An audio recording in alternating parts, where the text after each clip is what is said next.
Hey everybody, welcome back to my YouTube channel. My name is Teri Hunter, and I'm here today because I want to talk about Saturn turning direct in Pisces.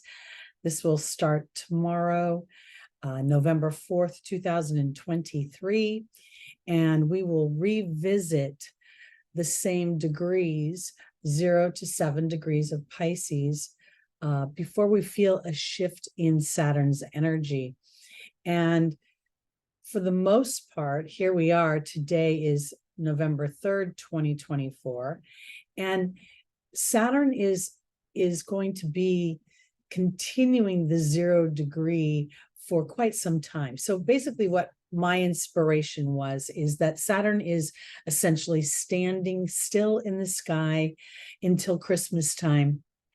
And I think this is super powerful because in addition to all the other planets, and the aspects they're making, I believe this is bringing up even deeper levels of awareness of historic patterns of thought, behaviors, beliefs, even restrictions, limitations.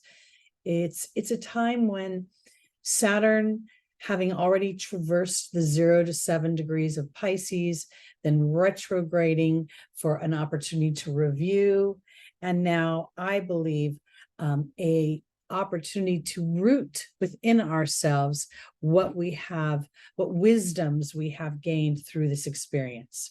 So what I'm going to do is I'm going to talk a little bit about Saturn in Pisces, some of the aspects that I think are rather significant as we get through the rest of this year.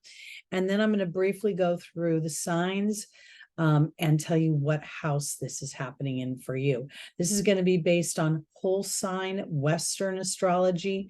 So if I'm talking about Aries, I'm talking about Aries Rising. If I'm talking about Virgo, I'm talking about Virgo Rising. If you don't know your rising sign, you may want to go to one of the free birth calculators. You just need your location and exact time of birth to get that information. Now, if you are a seasoned astrologer slash you study and you pay you have a little bit more knowledge. That's the way I want to put it.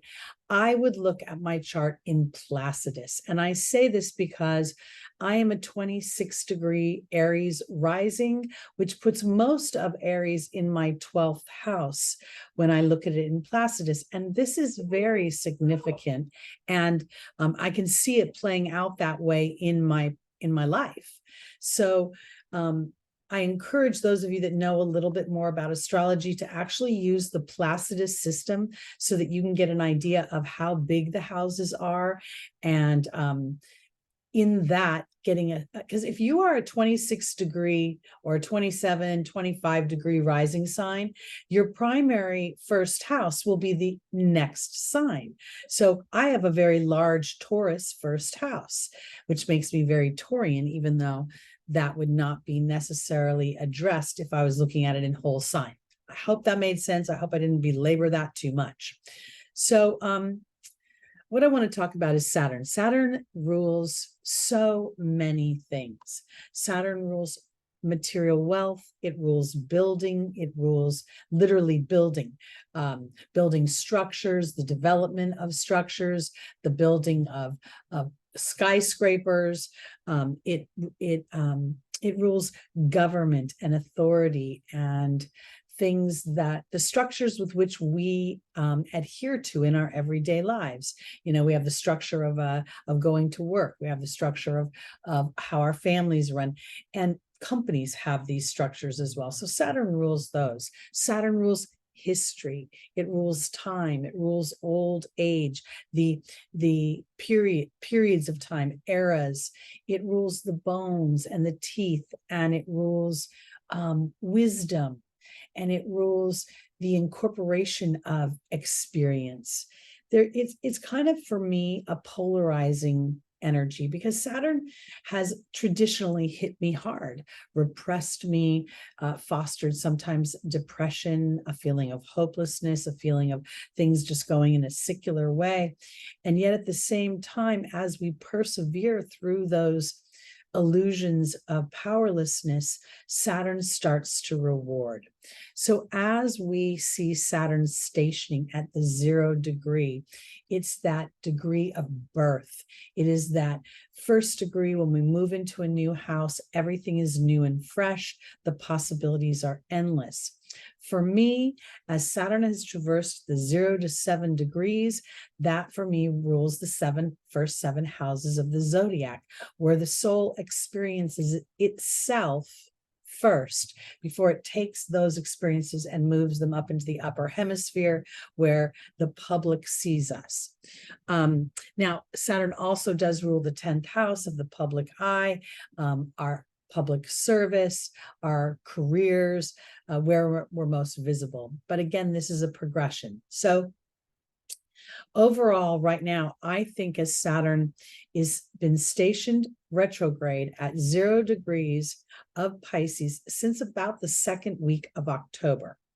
This continues on as we move direct tomorrow, November 4th, and then it remains at the 0 degree until almost the end of November, around the 24th or 25th, when it then moves to the 1st degree of Pisces.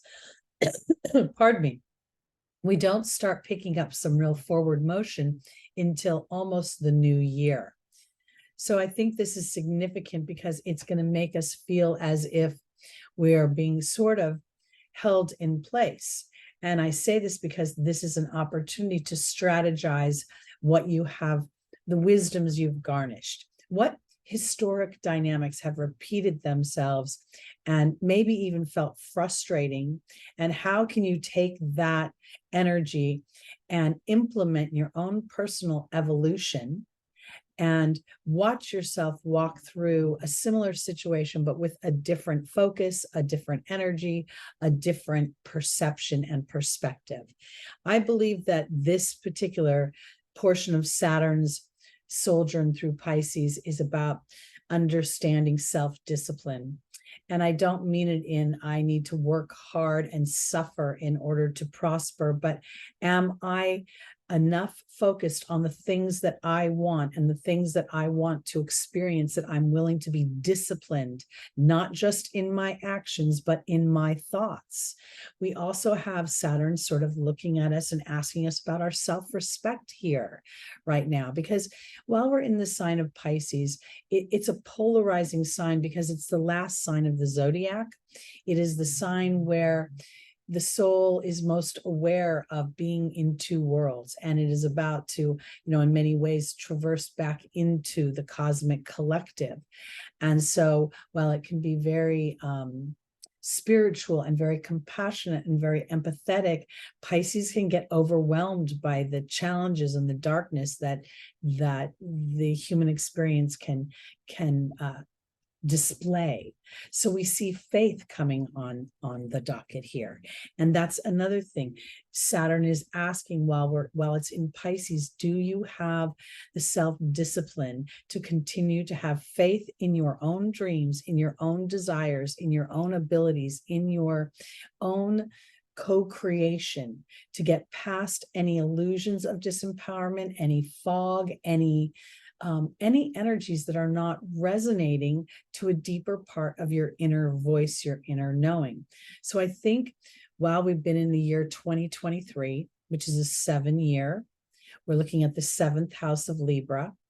So now I'm seeing this sort of intellectual review of how do I foster diplomacy, peace, harmony, beauty, and all things Venusian in my life. And Saturn in this year, as it entered Pisces, is sort of really holding our feet. Pisces rules the feet to the ground. Saturn, the earth, stone, anchoring us in right now so that we will really take a good look.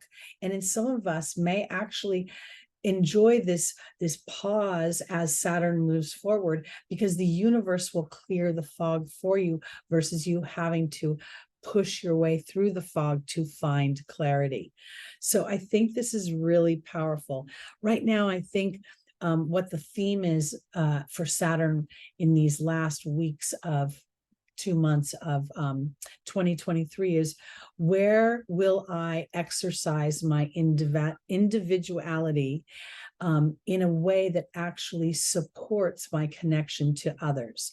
Where am I willing to look at where hope has actually put the solution outside of myself, and my inner voice has called forth for me to stand strong in my own power of co-creation, of imagination, of trusting a higher power, a bigger part of myself, a divine part of myself, even a part of myself that will seek the wisdom in a divine disruption. Because if I hadn't had that disruption, I wouldn't know that I had the tenacity, the endurance, the smarts, the resources to conquer the situation. So as I start to reframe any disruptions, I find myself becoming more and more powerful, which then also sort of accentuates Saturn saying, when the road gets rough, do you see enough of your future ahead of you that you can persevere through that place where you're unsure? I think this is super, super powerful. I know that oftentimes we think that Saturn is holding us down. And oftentimes Pluto's not really in this conversation, but we initially think of Pluto as death and rebirth. When Saturn's holding our feet to the fire, as they say, I believe that it's because Saturn knows something about us that we've forgotten. And I believe that Saturn, being the bestower of good tidings during the golden age, when Saturn appears to be limiting us through our oppositions or through our squares, I believe that Saturn is asking us to sharpen our tools of discernment, because it's easy to get tired in this human experience, to rub up against other people's limitations, and then, trying to find the audience within that applauds our tenacity, our faith, our inner voice and inner vision to see the future that we can create when we stay the course. So I think this is really powerful. About November 8th, depending upon where you are in the world, Saturn is going to make a quincunx at 0 degrees direct to Venus entering Libra. This is a blind spot. This is a spot where the planets don't see each other, really. For me, it's sort of this, I always kind of pictured as driving around sort of a mountainy terrain, and I can see a certain amount of where I'm going, but then there's a part of me that has to trust as I come around the corner that I'm have enough prowess with my driving skills to get around safely. Here's Saturn, restriction in Pisces, and Venus loves Pisces. That's where she dreams. It's where she hangs out, and they play music and dance and sort of go into this whole, like, what if in a perfect world type conversation. Now Saturn is having this sort of influence that is creating a sense of tension. Tension as Venus moves into her domicile, and she is sort of being asked again, because her domicile here being Libra is a partnership sign. How am I co-creating with others? Is it imbalance? Am I holding my own self-worth? Am I aware of my value? Am I bringing that vibration to the table? Or am I, in some ways, through my compassion, cooperation, wanting to be a nice person, inadvertently diminishing my power? Because Saturn is always going to stand for power and leadership. And when we're not feeling that power and leadership, we can very much feel limited, depressed, and repressed. And I think that's Saturn's gift and Saturn's cross to bear. At the same time that Saturn is making this blind side, this quincunx to Venus, we're seeing a growing square between Saturn and Mercury as Mercury is moving into Sagittarius. And that will be exact on the 10th of November. So here again, there's this conversation where Mercury might just sort of wanting to be, let's move along, bygones. Sagittarius is very it's a traveling sign, it's a broad thinking sign. And while Mercury is more about the fine details, here I feel as if that square is bringing up something historic. And Mercury is sort of saying, I don't really want to look at that right now. And yet, that historic thing could potentially be a thought process that you are holding underneath the surface that is saying that you're not valuable. And here's Saturn again, just sort of being a little bit of a taskmaster, a little bit on the, what I think is the brutal side of saying, what do you believe about yourself? Do you believe that you're an ever evolving being and it doesn't really matter where you've been, but where you want to go, and your willingness to look that direction over and over again, no matter how much your Mercury monkey mind pulls you back into what you have historically experienced? Again, Sagittarius is diverse. It's moving into foreign territories, foreign philosophies, foreign ideologies. Around the 20th of November, we see Saturn now joining in a growing square between the Sun and Mars. And more specifically, I'm going to focus on Mars, but because the Sun and Mars are within 1 degree of each other, as this square grows in Scorpio, it feels as if it really brings up a deep sense of how I perceive myself. And how the world perceives me. Saturn, the history of how I've been perceived. 10th house, the highest point in the chart, the most visible point. Now, Mars has been transforming from the banshee, harsh warrior to a much more peaceful warrior, somebody who knows how to use his sword with skill and mastery. And the sword represents the air element. So here it's, how am I using my words, and how am I expressing them in the outside world? Now, the tension may be is that other people may want to continue to remind you of who you've been, which can inadvertently trigger you into behaving in a way that is not reflecting of who you are now.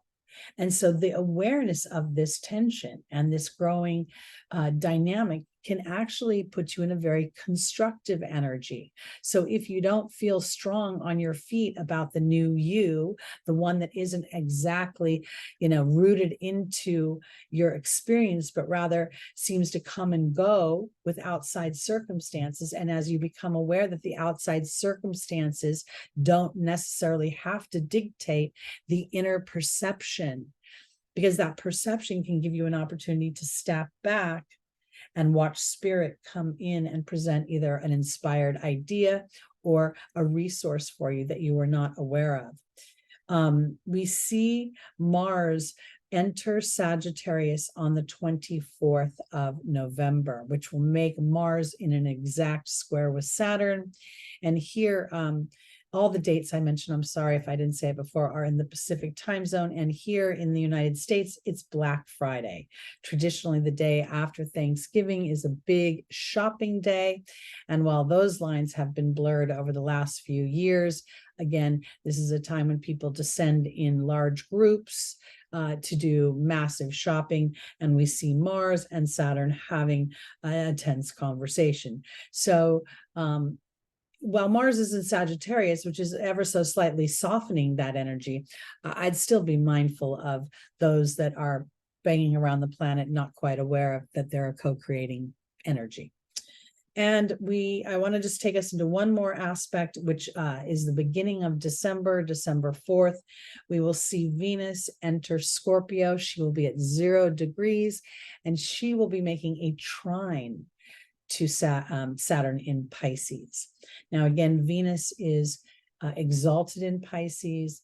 And here, while Venus and Saturn aren't traditionally, I kind of think of Venus under Saturn's influence as someone who wears turtlenecks, wears very buttoned up shirts, is more prim, maybe wears skirts below the knee, or dresses more conservatively. But here, as she enters Scorpio, where she has a more sexy feel. I feel that Saturn here is really influencing her to be brave about what she wants. Saturn here is supporting Venus to see her self-worth, to really support her own personal power versus giving up her power to another person, either through her sexuality or through even the opposite, her being, weakened in her power. With Saturn at that point, Saturn is actually at 1 degree of Pisces on the day that Venus moves into Scorpio. So that this trine will be going on for a little bit. That 1 degree of Saturn, that teeny weeny bit of movement, is taking us into the Aries vibration. Am I willing to be brave as the trine supports me looking at a deeper level of my own being, and the awareness of that is not for judgment or criticism, but actually a point of information that opens up my choices. And those choices then start to rewrite how I feel about myself in relation to my money, my sexuality, and the power and control others have over me for whatever reasons there are. So I think this is a very powerful time. I tend to, as an astrologer, focus a lot on Saturn and Pluto. I think because while they're very, they both have their own pace of things. I mean, Pluto's obviously much slower moving planet than Saturn. I really think with Saturn ruling structure and Pluto ruling that deep psychology, they are working together, whether they are having an actual conversation or not, because sometimes they are on a common mission, but sent to different parts of the zodiac to start to plant the seeds for the change. And that's what I think Saturn is doing here in Pisces, while Pluto is finishing up its stint in Capricorn. Now, I want to say one other thing. While Pluto will move into Aquarius in 2024, it will retrograde back to the 29th degree of Capricorn in 2024. So while the majority of this energy will have passed, we will have a very powerful and pungent degree revisited, that 29th degree, that anaretic degree, the degree that represents 29 reduces down to an 11, and 11 represents the master number of thought, the ultimate structure in our creation. So I'm quickly going to go through the signs and talk about the environment that Saturn will be in while he's in Pisces for the various, again, rising signs. So for Aries, this is going to be in your 12th house.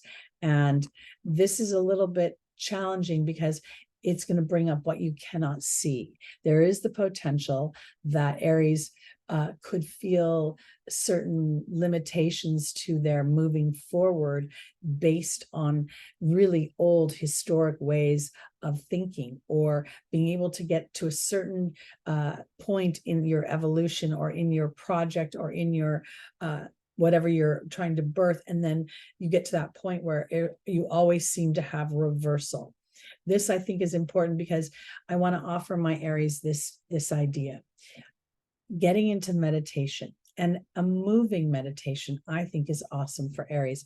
Going for a run, doing something where your body is sort of being able to be the facilitator for the monkey, noisy mind, so that an inspiration can come to you. Because again, this is an opportunity for Aries to sort of break an ancestral pattern of thought, belief, and behaviors. Again, Pisces wants to escape, and Aries wants to confront, and Saturn wants stability. So all of these things combined are not to judge or to really, pigeonhole you, but to actually give you enough information to make new decisions based on the peaceful warrior versus, again, the just aggressive, assertive warrior. And I also want to say this 12th house is a house that is deeply spiritual. It rules retreats, ashrams, places of quiet that are not just places where we feel alone, but places where we can enjoy our solitude. So you may enjoy your solitude a little bit more as Saturn goes forward in this house, offering you a broader perception and perspective of who and what you are and what you want to birth for yourself into the world. Excuse me. Taurus. Pisces is your 11th house of hopes and dreams, of the collective, in the sense of it rules the World Wide Web, it rules technology, it rules science and forward thinking and innovation, it rules large groups of people and the nervous system and sort of these large structures that don't really have, as I see it, one brain. I kind of think of it as, when I think of the collective consciousness, I think of all these different things coming together to sort of create a kaleidoscope of opportunities. So as you have been experiencing Jupiter's expansion in your first house and Uranus's liberation, and in some ways rebellion against the old, here we see Uranus's ruling house, the 11th house, now is Pisces. So I think this is an opportunity for my Tauruses to take Saturn's energy and to anchor your dreams in a more what you would consider realistic way. It's almost as if allowing for some sort of, maybe even you get into meditations, more group meditations to facilitate, the power of 3 or more creates a more palatable experience. So I want to offer that, because as Saturn is moving through this 11th house of Pisces, I feel like there is a real opportunity to get clarity on the difference between faith and hope, clarity on the difference between inadvertently taking actions based on a historic view of yourself, and then offering you a new renovated, a new 2.0 version of you, your dreams, and what you want, how you want to be seen out in the world. Okay, for my Geminis, Pisces is your 10th house. And I have felt so much that Gemini was really, Saturn coming into your 10th house is really asking you what is most important to you. How do you really want to be seen in the public eye? The 10th house is also a house that can indicate marriage, because when you go from single to married, or married to divorced, or to childless to having a child, all this is very much in the public eye of your community, those around you. So Gemini, I believe that right now Saturn moving forward is giving you even more clarity on what's important to you, what you want in the way of the structures that you want to build for the world to see. And depending upon your season of life, you may find that is actually changing.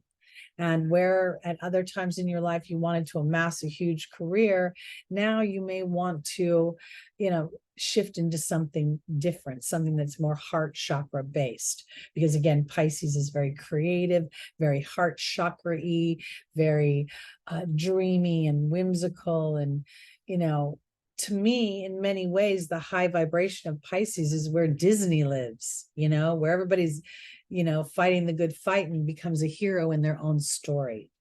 Okay, now we have our Cancers. Pisces is your 9th house. Now, this is interesting because Cancer is naturally an intuitive sign. So is Pisces, and Pisces in the 9th is where my spiritual beliefs are as well. It rules religion.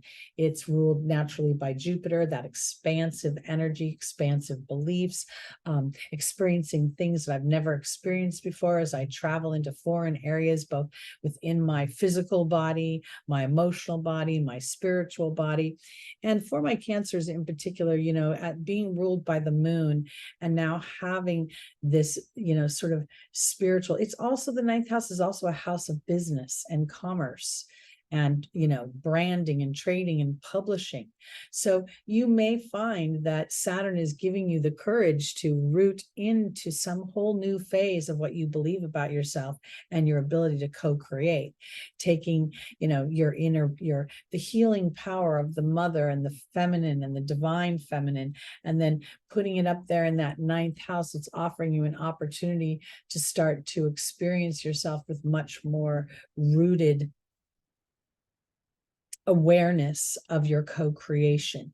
Cancer is so much about giving to others, and this feels as if it's a giving to yourself that then benefits others as they experience you experiencing your own joy and your own joy of creation.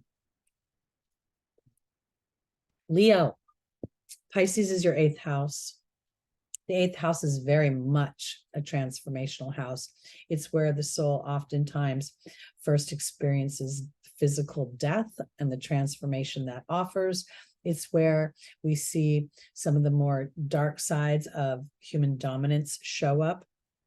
So now, as I see this as Pisces, I feel as if Saturn is asking Leo where your fears lie about other people's opinions, other people's thoughts, other people's ability to be compassionate for you as you go through your own transformation. Leo is a sign of leadership, and oftentimes when somebody says, "Oh, I'm a Leo," everybody goes, "Oh God, gonna suck all the air out of the room." It's so not fair and so really not true. One of the biggest challenges about Leo is having the courage to express your heart. You rule the spine to stand up in your leadership. And here we're seeing Saturn wanting to anchor in your own creativity in a way that you can make money from other people, that you can feel your power of co-creation through your own whimsy, your own ability to use your own life as a muse potentially. I believe that the platforms that we're seeing on the internet and the way that we're being entertained now is not so much scripted stuff or even reality television, but real people sharing their real lives in the real world and their joys and their what excites them. And I don't know if everybody's looking for people to be talented in a way that is so extraordinary, because Leo might think you need to be extraordinary. There's a guy that I watch on TikTok named Willie, and he literally lip syncs all the music from the 50s, 60s, 70s, and 80s. And that's all he does. And he's charming looking, and he does a good job of lip syncing. He's got lots of followers. He looks like he's enjoying himself. And frankly, I like more of his videos than I do anybody else's. And it's because I don't care that he's lip syncing, and I love the music. Pisces rules music. So I kind of hope that Leo will allow themselves this kind of relaxed way of expressing your creativity and allow yourself the transformation of that, sort of taking the perfection or taking the, I have to be great, or I have to really represent, or I have to have the most unique idea. Just allow yourself to enjoy it. And if you enjoy it, people will join you in your joy. All right, for my Virgos, Pisces is your 7th house of relationships. They're very different energies, Virgo and Pisces, and yet they sit in opposition and cooperation on the wheel. So here for my Virgos, as a Virgo rising with Pisces in your 7th house, this could be an opportunity for you to use Saturn's wisdom to understand the human frailty, that in partnership we often look to our better selves through our partner. And I don't think necessarily that Saturn is trying to blow up any relationships as much as bringing balance, harmony, a sense of peace through co-creation in this house. Virgo being the 1st house, you can expect a lot from yourself. You can expect yourself to be perfect all the time, get everything done, be on your schedule, be under budget, figure out all the solutions to all the problems. And then Pisces being your 7th house may inadvertently, you may find people that are you're in partnership with that aren't quite that regimented, and there could be a frustration that comes through that. And yet your awareness of the human, I just keep wanting to use the word frailty. You know, we aren't perfect. We try to be, we grow old. We don't all grow wise. And I think that might be what Saturn is saying for you, Virgo, is how are you growing your partnerships? Are you growing them so that they can be their best self? Are you projecting inadvertently your own sense of needing to be perfect on your partnerships? Or are you overly, in some ways, giving up your power or giving up your processes, what you need to your partnerships because you're trying to be cooperative? So I think that that's something you're going to want to look at and not judge or criticize, but just allow Saturn to root in balance. So sometimes we may feel like a balloon, Pisces, floating off into the over the oceans. And other times we may feel very mercurial, where we've got information to get out and things to get done.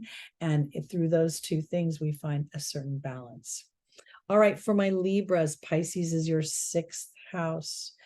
This is traditionally a house of employment, a house of work, a house of pets, a house of health. And here is where I would probably address the health aspect more. I would imagine Saturn can be, make you feel old all of a sudden, especially around significant points in the chart. If Saturn's hitting up on your Venus, you may feel like suddenly you look old, or if Saturn's on your ascendant, you may feel like things are getting a little bit rickety. I want to offer this for my Libras. I think that this would be a good time for you to start to look at Saturn as an agriculturist, to use natural, your food, what you drink, how you take care of your body, your daily habits. I think Saturn is putting a little bit of a spotlight on that. We know Pisces can be spirits on the other side, and spirits that are made from a distillery. So if there is a little bit of a heavy hand with sugar or with dairy or something, and it's contributing to either, I had a therapist one time. I've been a big salty most of my life. And I remember telling her I was on some sort of potato chip binge and that my fingers felt so swollen. And she said to me, Teri, if your fingers feel swollen, what do you think your brain is doing? And I was like, never thought of that.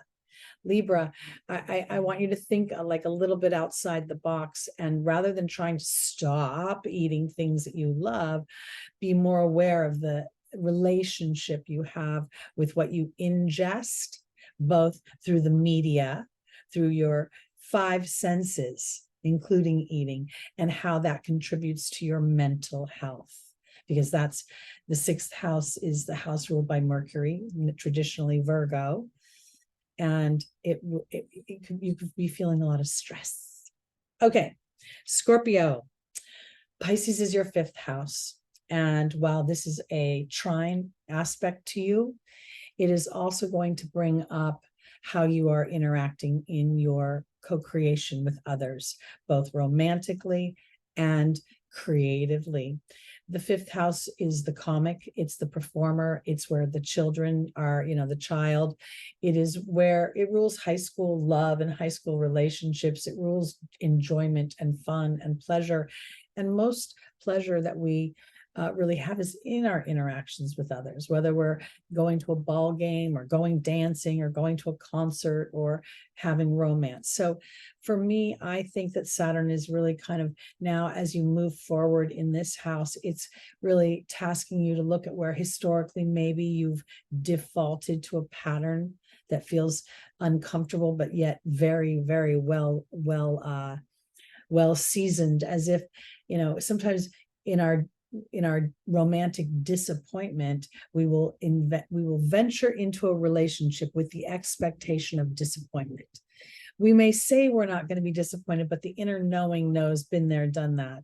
And in that inner knowing, there is almost a default of pain.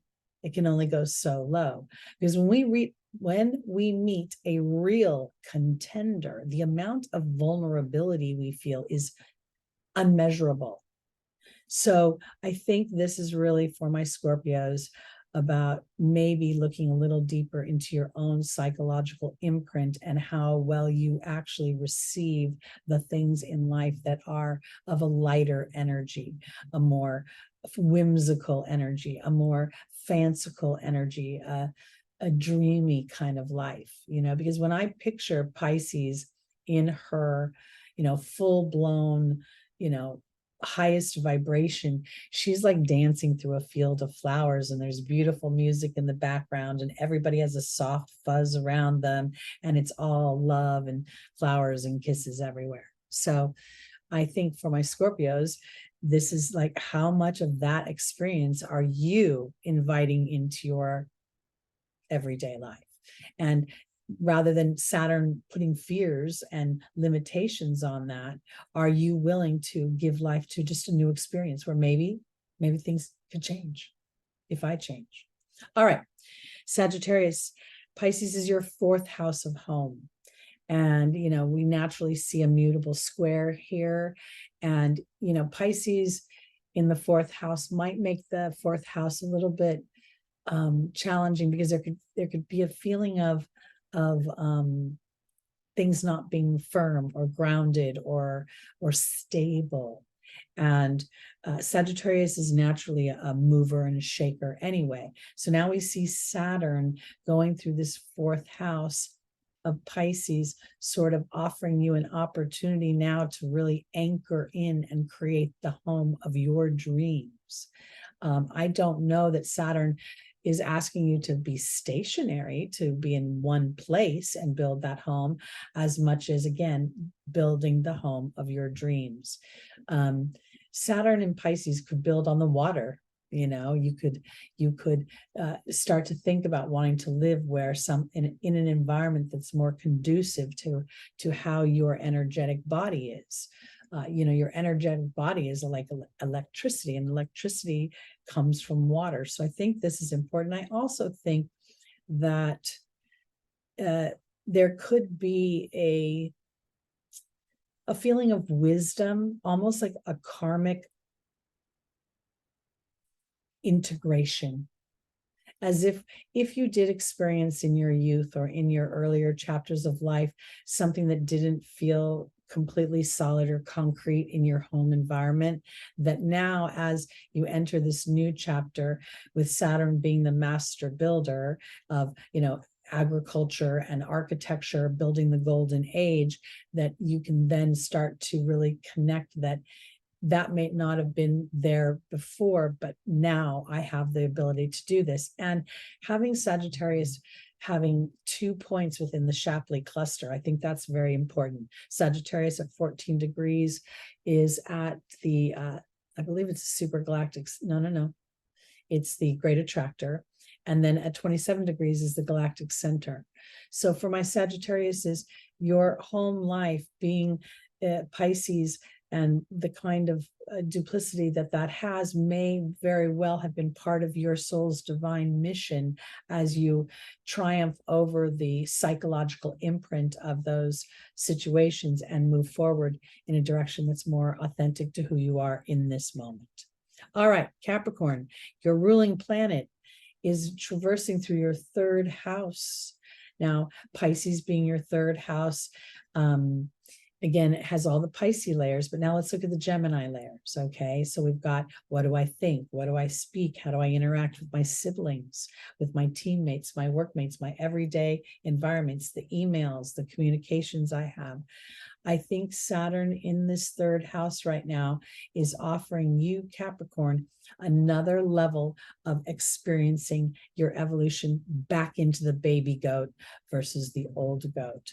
I feel as if Saturn's initial 7-degree, transit into this house and then back, and now it's about an opportunity to really use your Capricorn energy to really get out those hammer and nails and start to build this new everyday existence for yourself, one that's more authentic to a version that is the golden age versus Saturn in his fear when he started to get paranoid about some of the things he had done to his children, et cetera, et cetera. And I want to offer this too, because Pluto is still going through your first house. And if you are a late degree Capricorn, and depending upon the planets in that house, you could be feeling Pluto really kicking the dust up again. This is not meant to pull you under, but to lift you up out of the muck. So Keep your eye on the prize and keep your thoughts. I want to offer it this way, because if you try to release a thought, I absolutely don't think it's possible. I think our brains are branded. It's a muscle. It's got muscle memory from long ago imprints. So what I strive for is an awareness. And as I am aware of an old thought that doesn't serve me, I then ask spirit to help transform that thought into a tool that does serve me. And in doing so, I surrender, my resistance comes down, and new experiences are fostered. Okay, Aquarius, Pisces is your second house. Second house rules our family history, naturally. It rules our skills, our voice, both our speaking voice, even though we talk about Gemini speaking, but it is where we're starting to practice our voice, what we can and cannot say. With Pisces being your second house, there could be this feeling of a feeling of elusiveness in that area, almost an unsuredness, as if when you start to grasp onto maybe a skill you think you have or a thought you want to, you may have been feeling a little bit of trepidation about, how will I be received? Or, again, we've got that Piscean, watery, foggy, unclear, lack of clarity going on here. And for an Aquarius, with Pisces being your second house, your first house is naturally a very individualistic energy. And yet Pisces is very much about connecting with others and empathy with others, and it could create conflict. So the reason I say this is because as you've gone through the initial Saturn transit, then the retrograde, now I think this is about self-acceptance. Yeah. I think this is about trusting your uniqueness, trusting your innovation, trusting your 2.0 version, and finding your divinity within that expression, so you don't need to go to the feeling anxious and unsure about things, but rather, if you do feel anxious, maybe that's an inner knowing that's saying you're pursuing a line of thought that isn't authentic to your truth, to your uniqueness, to your 2.0 version that you're fostering through this new voice and your new skills, or your new awareness of your skills. I think this is super powerful. Okay, and now Pisces. Saturn is going through your first house. This is not necessarily easy, because Saturn is really asking you, who are you? What are you? What do you want for yourself? And are you willing to look deeply into where you've inadvertently allowed other people to dictate who and what you are? Of all the signs, Pisces is the one that has no protective shell. It's just two little fishies kind of huddled together, trying to keep themselves safe in balance. And here, I really think that's where Saturn is asking you to be a little bit selfish, to be about what's important to me, and to use your artistic creativity, your ability to dream, to allow yourself to root into that, to allow that to be the planks that build the platform or the foundation for a new structure for yourself. I believe that Pisces energy is going to become more, we talk about the Aquarian age, right? We talk about innovation, and we talk about, moving into this, forward thinking thought. But for me, much of that really resonates right back to Pisces, which is our natural order of being. And I think sometimes the reason Pisces is so susceptible to the polarity of the earthly experience is because they're so much more naturally attuned to what can be, hence what humans call fantasy or whimsy, and what we are actually experiencing. And that duality creates a fritz in their brain and in their hearts. So here, I think Saturn is offering you a sense of individuality, so that you aren't so susceptible to what's happening outside of yourself. And as you are aware of these degrees, that's 0 degree to the first, second, third, fourth, all the way to the 7th, the lower hemisphere of the zodiac, which is about the development of self. And as we develop self, we then take that into the upper hemisphere for others to experience and hopefully garnish, benefit from. So I really want to encourage my Pisces to talk to Saturn.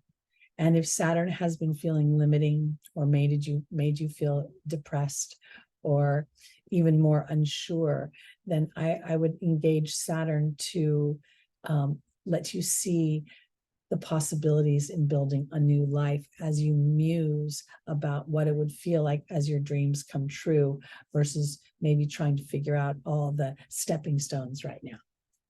All right, that's it for our Saturn conversation. We will see Saturn in 2024. Saturn is going to basically traverse between, I believe, 3 and I think up to 19 degrees of Pisces. It will retrograde, and ultimately I think it ends up concentrating on 3 to 14 degrees. I need to check my notes. I wrote, we start the year at 3 degrees of Pisces and we end the year at 14 degrees of Pisces. But at one point, I know we go a little bit further into, oh wait, let me see on my notes right here, pardon me. Yes, we'll get up to 19 degrees and then we'll retrograde in 2024, but the majority will be between that 3 degree and 14 degree, which I think is very powerful, because again, we're sort of taking this sign in segments, and as we digest those first few degrees, then we get to take what we've digested and start to practice it as we go into that second decant before we start to really master it in the third. All right, everybody, that's it for me. My name is Teri Hunter. I'm an intuitive astrologer, and I'm here willy-nilly these days because I've got Pluto squaring my ascendant and my Mars, and Saturn's doing this on me, and I just surrender. So please like, please subscribe, please hang around, because I'm going to bring more and more good content as my aspects lighten up in 2025. Oh, did I say 2025? I meant 2024, but it's probably closer to 2025. All right, everybody. See you soon.